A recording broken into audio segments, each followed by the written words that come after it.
بسم الله الرحمن الرحيم. عن أبي موسى رضي الله تعالى عنه قال رسول الله صلى الله تعالى عليه وسلم: إن هذه النار إنما هي عدو لكم فإذا نمتم فأطفئوها عنكم. رواہ البخاری۔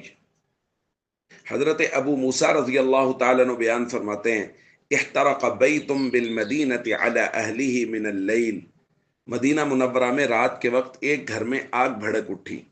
نبی کریم صلی اللہ علیہ وسلم کو خبر کی گئی تو نبی کریم صلی اللہ علیہ وسلم نے یہ بات ارشاد فرمائی، ان هذه النار انما هي عدو لکم، یہ آگ تمہاری دشمن ہے، بس جب تم سوو تو اس آگ کو بجھا کر سویا کرو۔ دوستو، آگ کا دشمن ہونا وہ بئی معنی ہے کہ جس طرح دشمن سے نقصان کا اندیشہ ہوتا ہے، اسی طرح آگ سے بھی نقصان کا اندیشہ ہوتا ہے۔ لہذا جب تک اس سے فائدہ اٹھانا ہو اٹھاؤ، رات کو جب سونے لگو تو اس وقت اس کو بجھا کے سویا کرو کہ کہیں ایسا نہ ہو کہ یہ دشمن کی طرح کوئی نقصان پہنچا دے۔ یہی حکم آج کل کے دور میں ان تمام چیزوں کا ہے جن کے جلتے یا چلتے رہنے سے گھروں میں نقصان کا اندیشہ ہے۔ جن علاقوں میں لکڑیاں جلائی جاتی ہیں ان میں رات کے وقت آگ بجھانے کا مستقل حکم ہے۔